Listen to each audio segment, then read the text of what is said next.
আজ জুমার খুতবার সংক্ষিপ্ত সময়ে অত্যন্ত গুরুত্বপূর্ণ একটি বিষয় নিয়ে আলোচনা করব। সেই বিষয়টি হলো দাম্পত্য জীবন, বিবাহ ও ইসলাম। এ বিষয়ে ইসলাম আমাদেরকে কি দিক নির্দেশনা দেয়, অত্যন্ত গুরুত্বপূর্ণ এই বিষয়টি কোরআন এবং হাদিস থেকে এক তথ্যবহুল বিবরণের চেষ্টা করব ইনশাআল্লাহ তাআলা। মুহতারাম উপস্থিতি, মূল আলোচনায় প্রবেশের পূর্বেই তিনটি ভূমিকা। নাম্বার এক, মানুষের জন্য যে জিনিস অত্যন্ত বেশি প্রয়োজন সেই জিনিসকে আল্লাহ তাআলা অত্যন্ত বেশি সহজ করে দিয়েছেন। যে জিনিস মানুষের সবচেয়ে বেশি প্রয়োজন সেই জিনিসকে আল্লাহ তাআলা হাতের নাগালে করে দিয়েছে। পানি, যে ছাড়া মানুষ বাঁচতেই পারবে না, এই জন্য পানিকে আল্লাহ রাব্বুল আলামিন জমিনের নিচে দিয়ে দিলেন, ডানে দিয়ে দিলেন, বামে দিয়ে দিলেন, গাছের আগায় দিয়ে দিলেন, আসমানের মধ্যে দিয়ে দিলেন। কেননা পানি ছাড়া মানুষের জীবন ধারণটা অসম্ভব। অতীব গুরুত্বপূর্ণ বিষয়টি আল্লাহ তাআলা সহজ করে দিলেন। আগুন ছাড়া বাঁচতে পারবে না, এই জন্য আল্লাহ তাআলা আগুনের বহু উপাদেয় আমাদের কাছে সৃষ্টি করে দিলেন। কিচ্ছু নাই, পাথর আছে, পাথরে পাথরে ঘর্ষণ দিলে সেখান থেকেও আগুন সৃষ্টি হয়। বহু মাধ্যম আল্লাহ তাআলা আমাদেরকে দিয়ে দিলেন। ঠিক তেমনি ভাবে বাতাস মানুষের জন্য অতীব প্রয়োজন। কারেন্ট নাই, কিচ্ছু নাই, ছোট্ট একটা পাখা দিয়ে অথবা গাছের একটা পাতা দিয়ে এভাবে একটু হাতটাকে নাড়াবেন, সেখান থেকে একটা বাতাস আপনার গায়ে লাগতে থাকবে। আল্লাহ তাআলা চতুর্দিকে ছড়িয়ে দিয়েছে। যে জিনিস যত বেশি প্রয়োজন সেই জিনিসকে আল্লাহ রাব্বুল আলামিন মানুষের হাতের নাগালে করে। পক্ষান্তরে স্বর্ণ, রূপা, মতি, হীরা, জওহর, মণি, মুক্তা এগুলো ছাড়াও মানুষের জীবন চলতেছে। স্বর্ণ ছাড়াও মানুষের জীবন চলে যায়, রূপা ছাড়াও মানুষের জীবন চলে যায়। হ্যাঁ, যদি কারো হয় এটা হলো একটা সম্পদ হইল, কিন্তু এটা ছাড়াও মানুষের জীবন চলে, যার কারণে এটা হাতের নাগালে না, এটা হাতের নাগালের বাইরে, 2 লক্ষ টাকার বেশি। ঠিক তেমনি ভাবে মানুষের জীবনে অত্যন্ত প্রয়োজনীয় একটি বিষয়ের নাম হলো বৈবাহিক সম্পর্ক। এই জন্য আল্লাহ রাব্বুল আলামিন এই সম্পর্কটাকে অত্যন্ত সহজ করে ইসলামের মধ্যে দিয়ে দিলেন। তোমরা অবৈধ সম্পর্ক থেকে বাঁচো, সহজে তোমরা বৈবাহিক সম্পর্ককে কবুল করে নাও, গ্রহণ করে নাও। এতটাই সহজ। আমরা এটাকে অনেক কঠিন বানিয়ে নিয়েছি। হাদিসের মধ্যে উদ্ধৃতি পাওয়া যায়, রাসূলুল্লাহ সাল্লাল্লাহু আলাইহি ওয়াসাল্লামের দরবারে সাহাবী আসছেন, অত্যন্ত গরীব সাহাবী, একটা কানা করিও তার কাছে নেই, বিবাহের প্রয়োজন হয়েছে। বিবাহ করবে, কি আছে? কিচ্ছু নাই। যাও ঘরে গিয়ে খুঁজে নিয়ে আসো কিছু আছে কিনা, আংটি অথবা এমন কোনো কিছু আছে কিনা যার মাধ্যমে মহর তো দিতেই হবে, যাও নিয়ে আসো। ইয়া রাসূলুল্লাহ, পুরা ঘর তন্ন তন্ন করে খুঁজছি, কিচ্ছু নাই মহর দেওয়ার মতো, কিন্তু বিবাহ প্রয়োজন। রাসূলুল্লাহ সাল্লাল্লাহু আলাইহি ওয়াসাল্লাম বললেন, ঠিক আছে, তুমি সূরা পারো? জি ইয়া রাসূলুল্লাহ, আমি তো সূরা পারি। তাহলে তুমি যতটা সূরা পারো অতটা সূরা তুমি তোমার স্ত্রীকে শিখিয়ে দিবে, এটা হলো নগদ মহর। আর বাকিতে তুমি আস্তে আস্তে তোমার ওই অর্থনৈতিক মহরটা আস্তে আস্তে শোধ করবে। আর এখন তোমাকে এই মর্মে বিয়ে দেওয়া হইল যে তুমি তাকে সূরা শিখাই দিবে, যাও বিয়ে হয়ে গেছে। বিয়ে দিয়ে দিলেন রাসূল সাল্লাল্লাহু আলাইহি ওয়াসাল্লাম, অত্যন্ত সহজ করে সূরা শিখানোর বিনিময়ে। এটা আমাদের হাতের নাগালে আল্লাহ তাআলা করে দেন। 2 নম্বর ভূমিকা, মানুষের জীবনে যত প্রয়োজন রয়েছে সমস্ত প্রয়োজন সমূহের মধ্য থেকে অন্যতম একটি প্রয়োজন হলো মানুষের শারীরিক স্থিতিশীলতা, মানুষের শারীরিক ভাবকে নিয়ন্ত্রণ।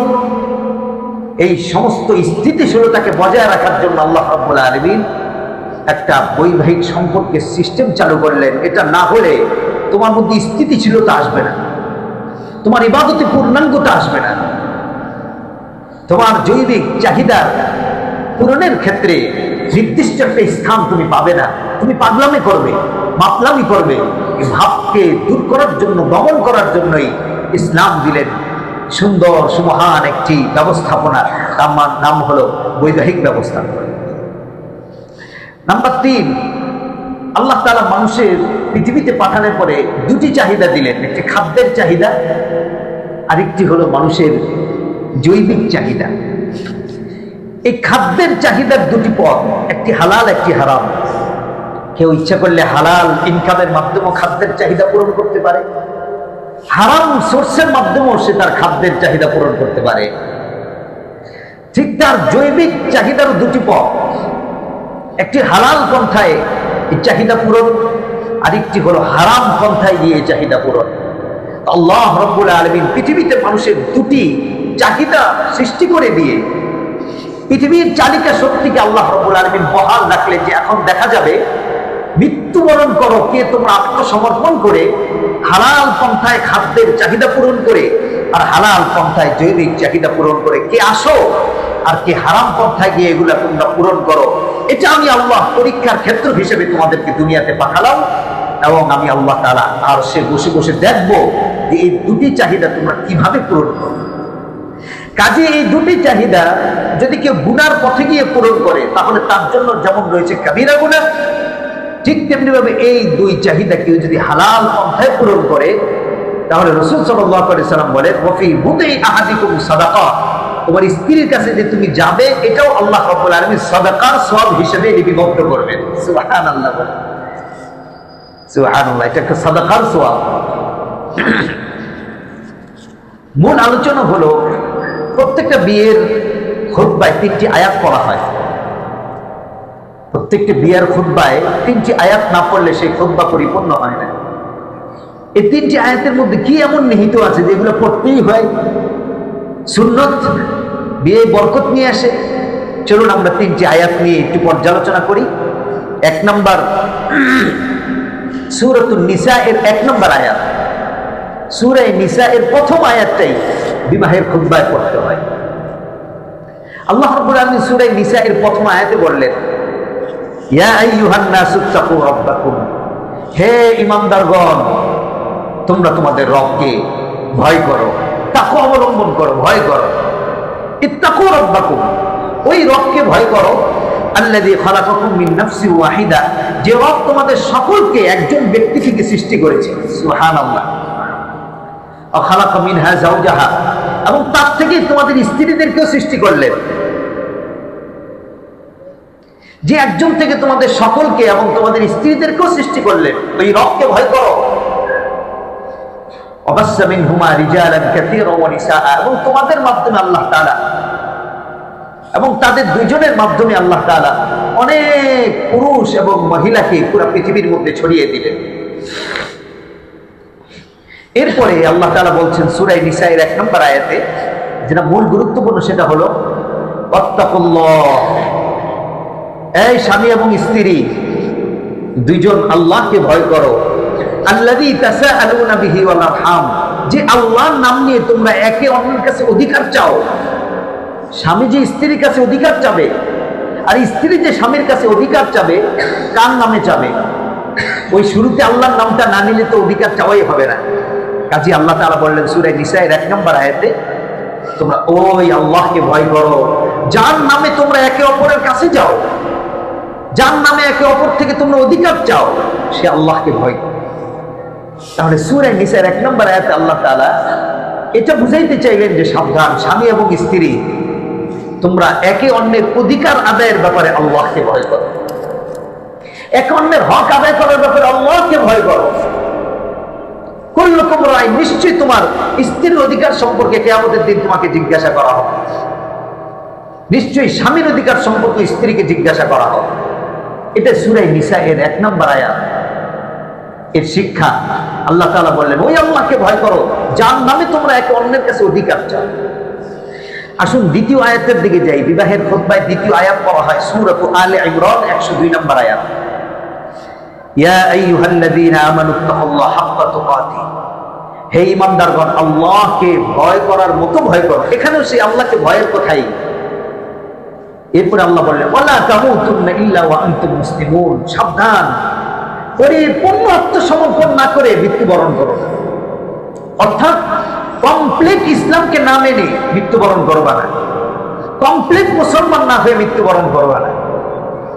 বিবাহের মাধ্যমে তোমরা দুজন আল্লাহর দিকে মাথাকে নত করে দাও। এখন থেকে আর কোনো উল্টাপাল্টা হবে না, এদিক সেদিক চলাফেরা হবে না। আমরা পরিপূর্ণ আত্মসমর্পণ করে ফেললাম, ঈমান পরিপূর্ণ করে ফেললাম। সাবধান, পরিপূর্ণ কমপ্লিট মুসলমান না হয়ে তোমরা মৃত্যুবরণ করবে না। ইসলামের যতগুলো বিধান আছে সবগুলোই পালন করবে। 3 নম্বর আয়াত, সূরা আহজাব 33 নম্বর আয়াত, আল্লাহ বলেন, ইয়া আইয়ুহাল্লাযীনা আমানু তাকুল্লাহ, হে ঈমানদারগণ আল্লাহকে ভয় করো। অবশ্যই আল্লাহকে ভয় করার কথা। আকুলু কাওলান সাদীদান, এবং জবানকে ঠিক করে ফেলো, মুখটাকে ঠিক করো, কথাকে সত্যতে পরিণত করো। এরপরে আল্লাহ বললেন, ইসলিহ লাকুম আ'মালাকুম, যদি কথাকে সত্য করে ফেলতে পারো, মুখটাকে যদি ঠিক করে ফেলতে পারো, জবানকে, তাহলে আল্লাহ তাআলা তোমাদের বাদবাকি আমলগুলোকেও আল্লাহ তাআলা পরিশুদ্ধ করে দিবেন। ওয়ায়াগফির লাকুম যুনুবাকুম, তোমাদের গুনাহগুলো আল্লাহ ক্ষমা করে দিবেন। তাহলে এই আয়াতটা বিবাহের খুতবায় পড়া হয় কেন? সাবধান সাবধান, বিবাহের আগে তোমার মুখে এক কথা ছিল, জবানে একটা ছিল, আর ভিতরে আরেকটা ছিল। বিবাহ করার মাধ্যমে তুমি কমপ্লিট মুসলমান হয়ে গেলে, এখন তোমার আর ধান্দাবাজি চলবে না। এখন তোমার জবান আর কলব এক হয়ে যাবে। অসত্য বলতে পারবা না, ধান্দাবাজি করতে পারবা না, মিথ্যা বলতে পারবা না। তুমি এখন আর যাত্রার সাথে যেমন তোমার আচরণ আর কথা বলতে পারবা না। এখন তুমি একজন বিবাহিত পুরুষ, এখন তুমি কমপ্লিট মুসলমান। তাহলে সূরা নিসা এর 1 নম্বর আয়াত, আলে ইমরানের 102, সূরা আহজাবের 33 নম্বর আয়াত, এই তিনটা আয়াত বিবাহের খুতবায় পড়তে হয়। তিন আয়াতই আল্লাহ তাআলা বললেন আল্লাহকে ভয় করো, আল্লাহকে ভয় করো, এবং সেজন্যই তুমি বিবাহ করবা।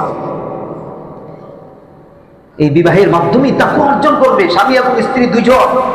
এটা হবে বিবাহের পূর্ব প্রস্তুতি। একজনকে জিজ্ঞাসা করা হলো, ভাই আপনার বিবাহ কি প্রস্তুতি নিয়েছেন? তো ওনার জবাব হলো যে আব্বা আম্মাই সবকিছু করেছে, আমার তেমন কিছু করতে হয় নাই, খালি শাড়িটা কিনা বাকি আছে।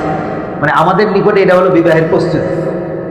শাড়ি কিনা, গহেনা কিনা, মার্কেটিং করা, মার্কেট করা, তারপরে এই সমস্ত জিনিসগুলো সাজানো, এগুলো বিবাহের প্রস্তুতি।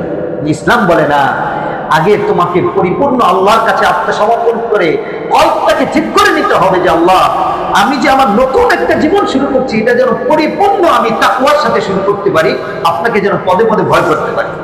স্বামী এবং স্ত্রী দুজন আল্লাহকে ভয় করে পথ চলবে। আমি ছোট্ট একটা দৃষ্টান্ত দিই। স্বামী এবং স্ত্রীর মধ্যে যদি আল্লাহর ভয় না থাকে তাহলে কি হয় দেখেন। বাস্তব উদাহরণ, কয়েকদিন আগে একজন লোক আসলো খুব কান্নাকাটি করে, দুজন বাচ্চা নিয়ে। খেয়াল করবেন, একজন হলো 11 মাসের বাচ্চা, দুধের শিশু। আরেকটা বাচ্চা হলো এই 5 থেকে 6 বছর।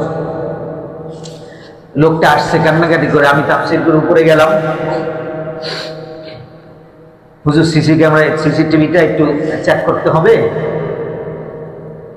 মাগরিবের পর থেকে এই কিছু অনেকক্ষণ সময় থেকে এর মাকে খুঁজে পাওয়া যেতেছে, সিসিটিভিটা একটু দেখেন। লোকটা কান্নাকাটি করতেছে, আরো কয়েকজন আসছে, আমাদের পাশের ঘটনা। ঠিক আছে ভাই, কত থেকে কত? এই মসজিদের সিসি ক্যামেরা এটা দেখা হইল। তো মহিলা, ওই লোকটা যখন ঘরে আসছে কাজ টাজ করে, তখন মহিলা বলছে যে যাও বাচ্চা দুইটাকে নিয়ে একটু চিপস কিনা দিয়ে আসো, যাও একটু কিছু কিনে নিয়ে আসো। এই মহিলা তার স্বামীকে পাঠায় দিল চিপস কেনার জন্য। স্বামীও দুজন বাচ্চা নিয়ে এদিক দিয়ে চলে গেছে ওই দিকে কেনার জন্য। এদিক দিয়ে একটা লোক আসলো, সে মোটরসাইকেলটা হয়তো ওইদিকে দাঁড় করায় রাখছে, এখানে এসে ফোনে কথা বললো, তারপরে ভিতরে ঢুকলো। কিছুক্ষণ পরে ওই লোকটা মাস্ক পরে একটা ব্যাগ নিয়ে বের হয়ে ওই জায়গায় গিয়ে দাঁড়ালো। এরপরে আমরা অপেক্ষায় কি হয়। এর কিছুক্ষণ পরে দেখা গেল ওই লোকটা যখন আসছে তার বাচ্চাগুলো নিয়ে সে ঘরে ঢুকছে, আর এর কিছুক্ষণ পরে মহিলা বোরকা পরে এদিক দিয়ে এমন এক জোরে দৌড় দিল, দৌড় দিয়ে ওই যে ওই লোকের কাছে একসাথে হইয়া সঙ্গে সঙ্গে চলে গেল। অথচ তার একটা 11 মাসের দুধের বাচ্চা আছে। এই মহিলার হৃদয়টা কাঁপলো না যে এই বাচ্চাটা দুধ খাবে কিনা।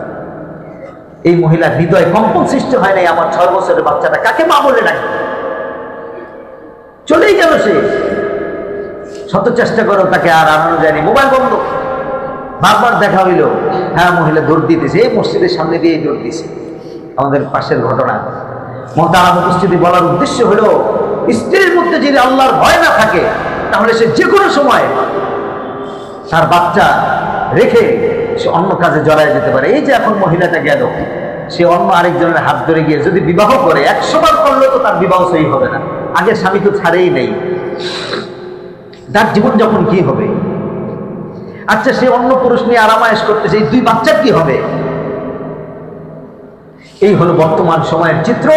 কিয়ামত যত ঘনায় আসছে তত এরকম কাহিনী দেখা যাচ্ছে।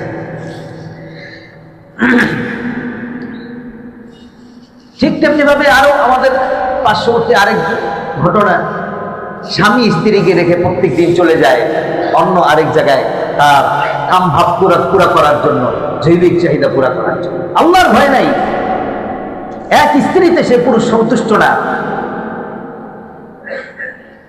ঠিক আল্লাহর ভয় না থাকলে, কদিন আগেই তো এরকম ঘটনা ঘটেছে, বাচ্চা কালো হয়েছে। বাচ্চা কালো হয়েছে বিধায় গ্রামে মা ওই বাচ্চারে পুকুরে ফেলাই দিছে। কেন কালো হইল? মেয়ে হয়েছে, কালো হইল কেন? বাচ্চারে পুকুরে ফেলে দিছে। মুহতারাম উপস্থিতি, সবগুলো ঘটনা হইল স্বামীর মধ্যে আল্লাহর ভয় নাই, স্ত্রীর মধ্যে আল্লাহর ভয় নাই। বিবাহের পূর্ণ শর্ত হলো তুমি মনকে তৈরি করো, প্রস্তুত করো যে আমার ভিতরে আল্লাহর ভয় পরিপূর্ণ আছে কিনা, আমি পরিপূর্ণ হক আদায় করতে পারবো। এটা বিবাহের পূর্ণ প্রস্তুতি। কেন এই সমস্ত বিপত্তিগুলো ঘটবে আমাদের সমাজের মধ্যে? এগুলো অহরহ ঘটতেছে। মুহতারাম উপস্থিতি, চলুন আমরা সংক্ষিপ্ত আলোচনা করি ইসলামের মধ্যে বিবাহের গুরুত্বটা কতটুকু। বুখারীর মধ্যে বর্ণনা আসছে যে সালাসাতু হাতিন ইলা রাসূলিল্লাহ সাল্লাল্লাহু আলাইহি ওয়াসাল্লাম, 3 জন ব্যক্তি আল্লাহর নবীর দরবারে আসলেন ঘরের মধ্যে। এসে আল্লাহর নবীকে পাইল না। পর্দার অন্তরাল থেকে আল্লাহর নবীর স্ত্রীকে জিজ্ঞাসা করলেন, ইসআলুনা আন ইবাদাতিন নবী সাল্লাল্লাহু আলাইহি ওয়াসাল্লাম, আম্মা জান আপনি একটু আল্লাহর নবীর ইবাদত সম্পর্কে আমাদেরকে বলেন। ভিতর থেকে বলা হইল, তোমাদের রাসূল এই ইবাদত করে, রাতে ঘুমায়, নামাজও পড়ে, স্ত্রীর কাছেও যায়, আবার ঘুমায়। তারা চিন্তা করলো যে না, আমাদের এমন করলে চলবে না। তিনি মনে হয় রাসূল, এই জন্য তিনি রাতে ঘুমাইতে পারেন। আমাদের রাতে ঘুমাইলে চলবে না, আমাদের আরো বেশি ইবাদত করতে হবে। ওই 3 জনের মধ্যে থেকে একজন বলল, ওমা তাআখার আম্মা আনা ফাইন্নী উসাল্লি লাইলা আবাদা। এই আমি আজকে থেকে নিয়ত করলাম আমি সারা রাত নামাজ পড়ব, আমি ঘুমাবো না। আল্লাহ রসুল হিসেবে ঘুমাইতে পারেন, তার পূর্ব পরের গুনাহ মাফ, তিনি স্ত্রীর কাছে যেতে পারেন। আরেকজন বলল, আনা আসুমুদ দাহরা ওয়ালা উফতির, আমি সবসময় রোজাই রাখবো, আমি কোনোদিন রোজা ভাঙবো না। আরেকজন বলল, আনা আতাজিলুন নিসা, আমি জিন্দেগিতে বিবাহই করবো না। ফালা আতাজাওয়াজু আবাদান, আমি খালি ইবাদত করবো, বিবাহ করবো না কোনোদিন। আল্লাহর নবী ইতিমধ্যে ঘরে এসে ঢুকলেন। ঢুকে ফাজা রাসূলুল্লাহ সাল্লাল্লাহু আলাইহি ওয়াসাল্লাম ফাকাল, নবীজি বললেন, আনতুমুল লাযীনা কুনতুম কাযা ওয়া কাযা। এই অজ্ঞতাবশত মনের আবেগে তোমরা এই কথাগুলো বলেছো। ইসলাম আবেগ দিয়ে চলে না। ইন্নী আখশাকুম লিল্লাহ ওয়া আতকাকুম লিল্লাহ, আমি তোমাদের চাইতে 1000 গুণ বেশি আল্লাহকে ভয় করি, আমি তোমাদের চাইতে 1000 গুণ বেশি আল্লাহর ভয় অন্তরে লালন করি। লাকিন আসুমু ওয়া আফতিরু, এত ভয় করা সত্ত্বেও আমি রোজা রাখি, মাঝে মাঝে ভাঙ্গি, আমি লাগাতার রাখি না। এটা আবেগ না। তুমি লাগাতার রাখা শুরু করবে, সারা বছর অসুস্থ হয়ে যাবে কিছুদিন পরে। আমি তোমাদের থেকে আল্লাহকে বেশি ভয় করি, তারপরেও মুসল্লি ওয়া আরকুদ, সারা রাত নামাজ পড়ে আমি অসুস্থ হয়ে যেতে বলি না। আমি রাতে কিছু অংশ নামাজ পড়ি, আবার কিছু অংশ ঘুমাই। ওয়া আতাজাওয়াজুন নিসা, আমি তোমাদের থেকে আল্লাহকে বেশি ভয় করি, তারপরও আমি বিবাহ করেছি। আমার নাকিব আন সুন্নতে, বিবাহ এটা আমার সুন্নত। যে ব্যক্তি আমার সুন্নত থেকে মুখ ফিরিয়ে নিবে, ফালাইসা মিন্নি, কিয়ামতের দিন সে আমার দলভুক্ত হতে পারবে না। এটার নামে ইসলাম ভারসাম্যপূর্ণতা বজায় রাখে। ইবাদতের ক্ষেত্রেও, সমস্ত কিছুর ক্ষেত্রে সব ছেড়ে দিয়ে আমি একাকী হয়ে গেলাম, খালি ইবাদত। ইসলাম বলে যে না, সবকিছুই তোমাকে করতে হবে। বুখারী শরীফের মধ্যে আসছে। রাসূলুল্লাহ সাল্লাল্লাহু আলাইহি ওয়াসাল্লাম একদিন তিনি মিম্বারে দাঁড়ালেন। দ্বিতীয় নম্বর হাদিস, নবীজি বলেন, ইয়া মা'শারাশ শাবাব, এই যুবকগণ, মান ইসতাতা'a মিনকুমুল বাআতা, তোমাদের মধ্যে যার নাকি এই সামর্থ্য রয়েছে যে তোমরা ভরণ পোষণ দিতে পারবে, ফালিয়াতাজাওয়াজ, তাহলে তুমি অতি সত্বর বিবাহ করে নাও। কেন? ফাইন্নাহু আগাদ্দু লিল বাসার, এটা তোমার চোখকে নিচের দিকে নামিয়ে নিয়ে আসবে। ওয়া আহসানু লিল ফারাজ, এবং লজ্জাস্থানকে হেফাজতের ব্যাপারে বিরাট বড় একটা ভূমিকা রাখবে বিবাহ। এই জন্য সামর্থ্য হলে আর তুমি দেরি করো। কিসে তুমি ইস্টাবলিশ, কবে তুমি ইস্টাবলিশ হবে, আর কবে তুমি নিজের পায়ে দাঁড়াবে? ওই নিজের পায়ে দাঁড়াতে দাঁড়াতে বয়স যদি হয়ে যায় 40, তারপরে বিবাহের জীবন শুরু করতে না করতে বয়স 50, ছেলে মেয়ে আর নাই। এই জন্য রাসূল বলেন, আগাদ্দু লিল বাসার, তোমার চোখকে হেফাজত করবে এবং লজ্জাস্থানকে হেফাজত করার জন্য অন্যতম কার্যকরী একটা মহান নীতি হলো বিবাহ। কাজেই তুমি ভরণ পোষণের ব্যবস্থা হলে তাড়াতাড়ি করে নাও, ফালিয়াতাজাওয়াজ, তুমি যে উৎসাহিত করেছে। 3 নম্বর হাদিস, হযরত আবু আইয়ুব রাদিয়াল্লাহু আনহু থেকে বর্ণিত, নবীজি বলেন, আরবাউন মিন সুনানিল হুদা, রাসূল সাল্লাল্লাহু আলাইহি ওয়াসাল্লাম বলেন, 4টা জিনিস সমস্ত নবীদের সুন্নাত ছিল। আল হায়া, সমস্ত নবীদের মধ্যে লজ্জাশীলতা ছিল। ওয়াত-তাআত্তুর, সমস্ত নবীরা আতর ব্যবহার করতেন। ওয়াস-সিওয়াক, সমস্ত নবীরা মিসওয়াক ব্যবহার করতেন। ওয়ান-নিকাহ, সমস্ত নবীরা বিবাহ করেছেন। কাজে এটা সমস্ত নবীদের একটা সুন্নাত। সুবহানাল্লাহ বলেন। আর আব্দুল্লাহ ইবনে আব্বাস রাদিয়াল্লাহু তাআলা একদিন কিছু যুবককে দেখলেন, এই যুবক, জিহাদের ময়দানে যে বিবাহ করেছো? না, করি নাই। সাহাবী রাসূল সাল্লাল্লাহু আলাইহি ওয়াসাল্লাম হযরত আব্দুল্লাহ ইবনে আব্বাস তাকে উপদেশ দিতে গিয়ে বললেন, কেন তুমি করলে না? ফাতাজাওয়াজ, তাহলে তুমি কিভাবে গুনাহ থেকে বাঁচো? তাড়াতাড়ি বিবাহ করো। ফাইন্না খায়রা হাযিহিল উম্মতি আকসারু নিসান, কারণ পৃথিবীর সর্বশ্রেষ্ঠ মানুষ যিনি মুহাম্মদুর রাসূলুল্লাহ সাল্লাল্লাহু আলাইহি ওয়াসাল্লাম, তিনিই তো বিবাহ করেছেন। এই জন্য নবী করিম সাল্লাল্লাহু আলাইহি ওয়াসাল্লাম আরেক হাদিসের মধ্যে বলেন, তাজাওয়াজুল ওয়াদুদ আল ওয়ালুদ, তোমরা যে বেশি ভালোবাসতে পারবে, সন্তান বেশি প্রসব করতে পারবে, তাদেরকে বিবাহ করো। তাইন্নী মুকাথিরুম বিকুমুল উমাম, কেননা কিয়ামতের দিন আমি তোমাদের অধিক উম্মত নিয়ে, সন্তানগুলোকে নিয়ে আমি কিয়ামতের দিন গর্ববোধ করব, জান্নাতে প্রবেশ করব। বিয়ে এটা একাকিত্ব দূর করে। এই জন্য রাসূল সাল্লাল্লাহু আলাইহি ওয়াসাল্লাম বলেন, নাহা আনিত তাবাত্তুল, তাবাত্তুল শব্দের অর্থ হলো একাকিত্ব। একাকিত্ব থাকবা, ইবাদতে মন বসবে না, যে কোনো সময় শয়তান মনকে ঘুরিয়ে দিবে। এই জন্য রাসূল একাকিত্ব হওয়া, বৈরাগ্য জীবন অর্জন করা, জঙ্গলে চলে যাওয়া, সমস্ত কিছু ছেড়ে আল্লাহ রাসূল নিষেধ করেছেন। না, বিবাহ করবে, পারিবারিক ব্যবস্থাপনা তুমি এটাকে মজবুত করো, এটাকে তুমি বন্ধনকে অটুট করার চেষ্টা করো। রাসূল সাল্লাল্লাহু আলাইহি ওয়াসাল্লাম আরেক হাদিসের মধ্যে বলেন, সালাসুন হাক্কুন আলাল্লাহ আযজা ওয়া জাল, 3 ব্যক্তিকে আল্লাহ তাআলা সাহায্য করবেন বলে ওয়াদা করেছেন। 3 ব্যক্তিকে আল্লাহ তাআলা সাহায্য করবেন বলে ওয়াদা করেছেন। 1 নম্বর, আল মুকাতাব আল্লাযী ইউরিদুল আদা, ওই গোলাম, যে গোলাম সে তার মালিক থেকে মুক্ত হওয়ার জন্য সে চেষ্টা করতেছে, এই পরিমাণ টাকা দিলে সে তার মালিক থেকে মুক্ত হয়ে যাবে। মালিকের সাথে চুক্তি হয়েছে, এই পরিমাণ টাকা সে মালিককে দিলে মালিকটাকে স্বাধীন করে দিবে। যেই গোলাম এই টাকাটা উপার্জনের জন্য চেষ্টা করে, আল্লাহ পাক বলেন, আমি তাকে সাহায্য করার জন্য ওয়াদা করলাম। 2 নম্বর, আন-নাকিহ আল্লাযী ইউরিদুল আফাফ, ওই বিবাহকারী ব্যক্তি যে বিবাহের মাধ্যমে নিজের সতীত্বকে রক্ষা করতে চায়, ওই বিবাহকারী যে বিবাহের মাধ্যমে নিজের ইজ্জতকে রক্ষা করতে চায়, ওই বিবাহকারী যে বিবাহের মাধ্যমে নিজের সম্ভ্রমকে রক্ষা করতে চায়, ওই বিবাহকারী যে বিবাহের মাধ্যমে সে কমপ্লিট ইসলামের মধ্যে প্রবেশ করতে চায়, আল্লাহ পাক বলেন, আমি তাকে সহযোগিতা করার জন্য ওয়াদা করলাম। 3 নম্বর, আল মুজাহিদু ফি সাবিলিল্লাহ, ওই মুজাহিদ যে আল্লাহর রাস্তায় জিহাদ করতে যায়, আমি তাকে সাহায্য করার জন্য ওয়াদা করে দিলাম। সুবহানাল্লাহ। মুহতারাম উপস্থিতি, রাসূলুল্লাহ সাল্লাল্লাহু আলাইহি ওয়াসাল্লাম আমাদেরকে, আল্লাহ রাব্বুল আলামিন যে আমাদেরকে একটা বিধান দিলেন, এই বিবাহের বিধান, এর মাধ্যমে উপকারিতা হলো, মোটা দাগে উপকারিতা, বড় বড় উপকারিতা হলো 4টি। 1 নম্বর, চোখ এবং চরিত্রের হেফাজত। চোখের হেফাজত, চরিত্রের হেফাজত।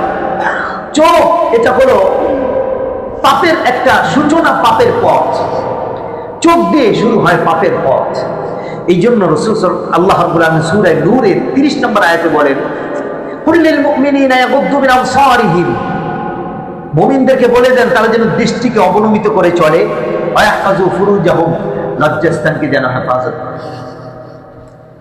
রাসূল সাল্লাল্লাহু আলাইহি ওয়াসাল্লাম আরেক হাদিসের মধ্যে বলেন, আল আইনান জিনাহুমা আন নাজরু, নিশ্চয়ই চোখের জিনা হলো খারাপ কোনো জিনিস দেখা, নিশ্চয়ই চোখের জিনা হলো খারাপ কোনো জিনিস দেখা, নিশ্চয়ই চোখের জিনা হলো খারাপ কোনো জিনিস দেখা।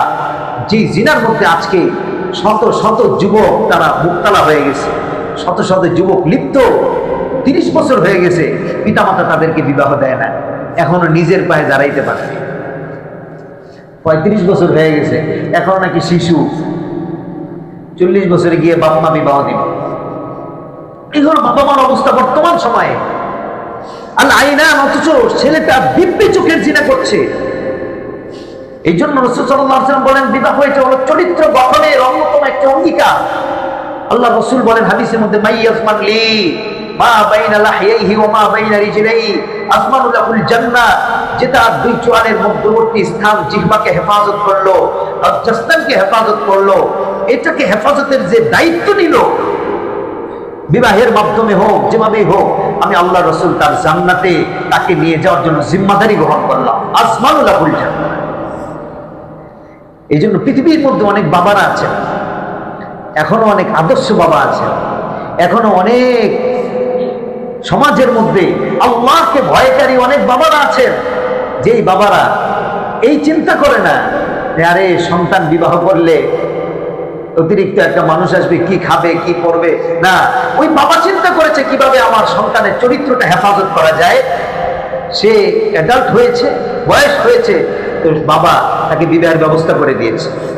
হালাল পন্থায় তুমি এনজয় করো বাবা, হারাম পন্থায় যাও না, হালাল পন্থায় যাও। এরকম অনেক বাবা আমাদের সমাজেই আছে। প্রত্যেকটা বাবার এটা চিন্তা করা উচিত, আমার ছেলে যেন গুনার পথে না যায়, আমার ছেলে যেন চোখ দিয়ে জিনা না করে। আমি তাকে জন্ম যেহেতু দিয়েছি, জন্মের পথে তাকে এনেছি, কাজেই তার চরিত্র গঠন, তাকে হেফাজতের জিম্মাদারি আমি বাবা। প্রত্যেকটা বাবার এই চিন্তা করা উচিত। নাম্বার 2, বিবাহের মাধ্যমে যে বড় উপকারিতা তা হলো সন্তান এবং বংশধারা বিস্তার। একটা সামাজিকতা, আত্মীয়তা, বংশ বিস্তার, উত্তরাধিকার, দায়িত্ববোধ, এগুলো সব চলে আসে বিবাহ করার মাধ্যমে। একটা ছেলে যখন বিবাহ করবে তখন তার মধ্যে আর দায়িত্ববোধ চলে আসবে। ওই যে আগে সন্ধ্যাবেলা বের হইতো, রাত্রে 11টা 12টা বাজে আড্ডা দিয়ে আসতো, সে অভ্যাসটা থাকবে না। এখন একটা দায়িত্ববোধ এসে যাবে, একটা কন্ট্রোলের মধ্যে চলে আসবে। ছেলেটাকে নিয়ন্ত্রণের জন্য আপনি অন্যতম একটা ইসলামী পন্থাটা বেছে নিতে পারেন। এখানে তাবিজ তোমার, ঝাড়ফুঁক আর পানি পড়া ইত্যাদিতে কাজ। সূরা আহজাবের মধ্যে আল্লাহ তাআলা বলেন, উদউহুম লিআবাইহিম, প্রত্যেককে তোমরা তোমাদের পিতার নাম দিয়ে ডাকো, কেননা প্রত্যেকের একটা সামাজিক পরিচয় আছে, প্রত্যেকের পিতার পরিচয় আছে। ওয়া আকসাতু ইনদাল্লাহ, এটা আল্লাহর কাছে অধিক প্রিয়, পিতার নামে ডাকা। মুহাম্মদ ইবনে আব্দুল্লাহ, অমুক ইবনে অমুক, পিতার নামে ডাকো। এর মাধ্যমে আল্লাহ তাআলা বংশের দিকে ইঙ্গিত করলেন যে তোমাদের প্রত্যেকের একটা বংশ হওয়া উচিত। সন্তান আল্লাহ রাব্বুল আলামিনের খলিফা। সন্তান যেমন তেমন কোনো কিছু না, আমাকে মনে করতে হবে আমার সন্তান ইন্নী জাইলুন ফিল আরদি খলিফা, আমার সন্তানটা আল্লাহর খলিফা। বাবা এটা মনেই করে না যে সন্তান কি জিনিস। এই জন্য অকথ্য ভাষায় সন্তানরা আমরা গালাগালি করি, অকথ্য ভাষায় সন্তানকে বলি গোলামের ঘরে গোলাম। আরে ভাই, আপনি নিজেই তো গোলাম হয়ে গেলেন, দেখে কি সব গালি দেন আপনি। কেননা সন্তান আপনার কাছে আমানত এবং সে আল্লাহর খলিফা, আল্লাহ আপনাকে দিয়েছেন। সন্তান এটা মৃত্যুর পরে আপনার জন্য কবরের মধ্যে সোয়াব পৌঁছানোর অন্যতম একটি মাধ্যম। হাদিসের মধ্যে আসছে, মৃত্যুবরণ করার সঙ্গে সঙ্গে সব আমাদের রাস্তা বন্ধ হয়ে যায়। আর ওয়ালাদিন সালিহিন ইয়াদউলা, তবে নেককার সন্তান যে দোয়াটা করে এটা কবরে যায়। বিবাহী যদি না করেন, আর যে বিবাহ করতে করতে আপনার বয়স হয়ে যায় 65 বছর, সন্তান পাবেন কেমনে আপনি মৃত্যুবরণ করলেন? বিবাহের 2 নম্বর উপকারিতা সন্তান এবং বংশ বিস্তার। 3 নম্বর মানসিক প্রশান্তি। রাসূল সাল্লাল্লাহু আলাইহি সাল্লাম হাদিসের মধ্যে বলেছেন, মান তাজাওয়াজা, যে ব্যক্তি বিবাহ করলো, ফাকাদ ইস্তাকমালা নিসফাল ঈমান, সে ইমানের অর্ধেক পরিপূর্ণ করে ফেললো, তার মধ্যে প্রশান্তি চলে আসলো, তার মধ্যে আত্মমর্যাদা চলে আসলো, তার ঘরটাকে আল্লাহু জাআলা লাকুম মিন বুয়ুতিকুম সাকানা, আল্লাহ রাব্বুল আলামিন তার ঘরটাকে সাকানা তথা শান্তি দিয়ে পরিপূর্ণ করে দেন। আগে ঘরে গেলে শান্তি লাগবে না, ঘরে একজন স্ত্রী আছে, এখন ঘরে গেলে মনটা শান্তিতে পড়ে যায়। ওই যে আল্লাহ তাআলা বিবাহের মাধ্যমে ঘরে শান্তি দিয়ে দিয়েছেন আপনি, আর একে একে শান্তি নেই। 4 নম্বর, বিবাহের মধ্যে আল্লাহ রাব্বুল আলামিন বিবাহের মাধ্যমে বরকত দান করেন যদি স্বামী স্ত্রী উভয় আল্লাহকে ভয় করে। সূরা নূর 3 নম্বর আয়াত, ইয়াকুনু ফুকারা আয়ুগনিহিমুল্লাহু মিন ফাদলি, 31 নম্বর আয়াত সূরা নূরের। যদি তোমরা ফকির থাকো আল্লাহ রাব্বুল আলামিন বিবাহের মাধ্যমে তোমাদেরকে ধনী বানায় দিবেন। সুবহানাল্লাহ।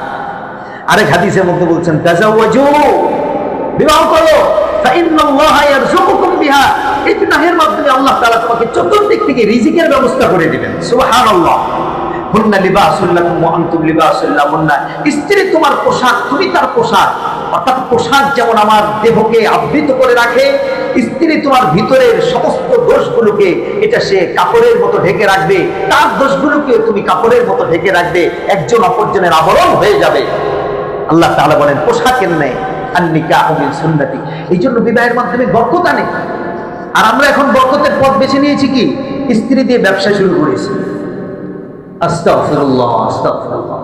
এটা বর্তমান সময়ের অন্যতম একটা ভিউ ব্যবসায়ী, স্ত্রী দিয়ে ব্যবসা করে। স্ত্রীকে আমরা এই ছবিতে নিয়ে আসি, ব্লগে নিয়ে আসি, তার মাধ্যমে মানুষকে আমরা দেখাই, ওর মাধ্যমে আমরা ভিউ কামাই, ওর মাধ্যমে লাইক কামাই। কেন রে ভাই আপনার স্ত্রী দিয়ে আপনার লাইক কামাইতে হবে? এটা জাহেলিয়াত, এটা জাহেলিয়াত। রাসূল সাল্লাল্লাহু আলাইহি ওয়াসাল্লাম বলেন মান ইত্তাআ দাওয়াল জাহেলিয়া, জাহেলি জামানায় স্ত্রী দিয়ে ব্যবসা করতো মানুষ, 2-3 দিনের জন্য, 1 সপ্তাহের জন্য পাঠায় দিত আরেক বাড়িতে, দাও টাকা ইনকাম করে নিয়ে আসো। এই জাহেলিয়াতকে যে টেনে নিয়ে আসবে, বাহু আমি জুসা জাহান্নাম, আল্লাহ রাসূল বলেন তাকে জাহান্নামের অতল গহ্বরে লাকড়ি বানানো হবে তাকে। কেন আপনি স্ত্রী দিয়ে আপনি টাকা ইনকাম করবেন? অন্য কোনো উপার্জন নেই, অটো চালান, কেক বিক্রি করেন, তারপরও স্ত্রী দিয়ে আমরা ব্যবসা করার চিন্তা না করি। ভিউ হবে, লাইক হবে, মানুষ বাহবা দিবে, মানুষ একটু সুন্দর বলবে। কেন? এটা জাহান্নামের কাজ ভাই। অন্তর দিয়ে এটা বোঝার চেষ্টা করি, রিজিক এইভাবে না, হারাম কোন খায় না। যতগুলো এরকম ফ্যামিলি আছে যে স্ত্রী দিয়ে তারা এই ব্লগ করে ইত্যাদি করে, এগুলা কোনো তার ঘরে শান্তি নেই। দেখবেন কিছুদিন পরে তালাক, কিছুদিন পর তালাক হয়েছে, আরেকটারে ধরছে, কিছুদিন পর মারামারি, এরকম হয়ে যায়। সাবধান, ঘরের মধ্যে যেন কোনোদিন বিবর্ততি না আসে সেদিকে লক্ষ্য করার জন্য চেষ্টা করি। সর্বশেষ একটি কথা না বললেই নয়, সর্বশেষ হলো স্বামীর খেদমতের মাধ্যমে স্ত্রী জান্নাত পেয়ে যায়। আবার স্ত্রীকেও স্বামীকে স্ত্রীর অধিকারের জন্য আল্লাহর কাঠ গড়ায় দাঁড়াতে হয়। এর জ্বলন্ত দৃষ্টান্ত হলো আম্মাজান খাদিজা রাদিয়াল্লাহু তাআলা। আমাদের দেশে কিছুদিন পূর্বে জনৈক একজন বক্তা, সে বক্তব্য দিতে গিয়ে কথা বলেছেন যে খাদিজা তিনি জিন্দেগিতে কোনোদিন নামাজ পড়েন নাই, রোজা রাখেন নাই, হজ করেন নাই, যাকাত দেন নাই, তারপরও শুধুমাত্র স্বামীর খেদমতের কারণে আল্লাহ তাআলা তাকে জান্নাত দিয়েছেন। এই কথাটা বলার কারণে জনমনে বিভ্রান্তি সৃষ্টি হয়েছে। অনেক মা বোনেরা মনে করতেছে তাইলে আমরা কষ্ট করে পর্দা করে লাভ, নামাজ না পড়ে শুধু স্বামীর পাও টিপবো, জান্নাতে চলে যাবে। এই কথাটা এইভাবে বক্তার বলাটা উচিত হয়নি। তিনি কথাটা বলতে গিয়ে এইভাবে উপস্থাপন না করলেও পারতেন। আসলে এটা হলো বুঝার ভুল, মেধার ভুল। আসলে আমরা একটু বুঝি, নামাজ ফরজ হয় নবুয়তের 10ম বছর, মানে আল্লাহ নবী নবুয়ত পাইছেন 40 বছর, তার 10ম বছরে গিয়ে নামাজ ফরজ হয়েছে, নবুয়তের 10ম বছর। আর আম্মাজান খাদিজা রাদিয়াল্লাহু তাআলা ইন্তেকাল করেন নবুয়তের 10ম বছর। তাহলে উনি তো ফরজ নামাজ পানই নাই। একটা ব্যক্তি যে ফরজ নামাজটা পাননি, তাকে যদি বলা হয় তিনি জিন্দেগিতে ফরজ নামাজ পড়েন নাই, তাহলে একটা অপবাদ দেওয়া হলো না? কিন্তু ফরজ নামাজ পান নাই, বুঝার ভুল। ঠিক নামাজ ফরজ হয়েছে মেরাজে, সিদরাতুল মুনতাহায় আল্লাহ রাব্বুল আলামিন মেরাজে নিয়ে ফরজ করলেন মক্কায়, তখন 10ম হিজরি। ঠিক সে সময় আম্মাজান খাদিজা এর আগে ইন্তেকাল করে চলে গেছে। ঠিক তেমনি ভাবে রোজা ফরজ হয়েছে 2য় হিজরিতে, নবুয়তের 15তম বছর। তাহলে আম্মাজান খাদিজা 10ম বছরে ইন্তেকাল করলেন, 15তম বছরে গিয়ে রোজা ফরজ হয়। উনি তো রোজা পানি নেই, ফরজ রোজা। ঠিক যাকাত ফরজ হয়েছে 2য় হিজরিতে, নবুয়তের 15তম বছর। আম্মাজান খাদিজা রাদিয়াল্লাহু তাআলা সমস্ত কিছু ইসলামের জন্য উজাড় করে দিলেন। আল্লাহ নবীর পাশে দাঁড়িয়েছেন তিনি, কিন্তু জাকাতের ফরজ হওয়ার বিধান তো তিনি পান নাই। ঠিক তেমনি পর্দার বিধান নাজিল হয় নবুয়তের 18তম বছর, 5ম হিজরিতে। আম্মাজান খাদিজা রাদিয়াল্লাহু তাআলা তিনি তো এই বিধান ওই সময় পানি নেই, এর আগে 10 বছরে ইন্তেকাল করেছে। হজের বিধান নাজিল হয় 9 হিজরিতে, নবুয়তের 22তম বছর, 22তম বছরে। আর আম্মাজান খাদিজা ইন্তেকাল করেছেন 10ম বছরে। কাজেই একটা লোক যে ফরজ বিধানগুলো পানি নাই, এই কথাটা এভাবে বলা, এটা আমাদের মা বোনদের মধ্যে বিভ্রান্তি সৃষ্টি হয়। যারে তাহলে তো স্বামীর খেদমত কইরাই যে জান্নাতে যাবে, নামাজ রোজা কিচ্ছু লাগবে না, উনি যেগুলো পান নাই। এই জন্য ওনার সম্পর্কে এই ধরনের কথা এইভাবে বলা উচিত নয়। ফরজ না থাকায় না করা এটা অবহেলার কারণ না, যেন কথা বলা সাবধানতার সাথে বলা। আম্মাজান খাদিজা রাদিয়াল্লাহু তাআলা সম্পর্কে আল্লাহ রাসূল স্পষ্ট বলেছেন, খায়রু নিসাইহা, পৃথিবীর মধ্যে যতগুলো সর্বশ্রেষ্ঠ মহিলা রয়েছে তাদের মধ্যে অন্যতম সর্বশ্রেষ্ঠ একটা মহিলার নাম হলো খাদিজা বিনতে খুয়াইলিদ, আম্মাজান খাদিজা রাদিয়াল্লাহু তাআলা। তিনি ইসলামের প্রথম দিকে সবাই আমাকে অস্বীকার করেছে, খাদিজা আমার ঈমান গ্রহণ করেছে। সবাই আমাকে দূর দূর করে তাড়িয়ে দিয়েছে, খাদিজা আমাকে মাল সম্পদ দিয়ে সহযোগিতা করেছে। এই জন্য আল্লাহ তাআলা খাদিজা রাদিয়াল্লাহু তাআলা সম্পর্কে আসমান হতে সরাসরি সালাম পাঠিয়েছেন। সুবহানাল্লাহ। এরকম খাদিজা এবং আল্লাহর নবীর মতো মহব্বত যে ঘরে হবে, ওই ঘরের মধ্যে আল্লাহ তাআলা সাকিনা আর শান্তি আর মহব্বত আল্লাহ নাযিল করেন। সুবহানাল্লাহ। আজকের মেসেজ এতটুকুই। ইসলামের মধ্যে বিবাহ অত্যন্ত গুরুত্বপূর্ণ। এটা শুধু এনজয়ের কারণ না, নিজের সতীত্ব, ব্যক্তিত্ব আর ঈমান হেফাজতের অন্যতম একটা কারণ। আপনারা আপনাদের সন্তান সম্পর্কে ভাবুন, সন্তান সম্পর্কে ভাবার চেষ্টা করুন। যত জামানা যাচ্ছে তত খারাপের দিকেই যাবে। আপনারা আপনাদের সন্তানের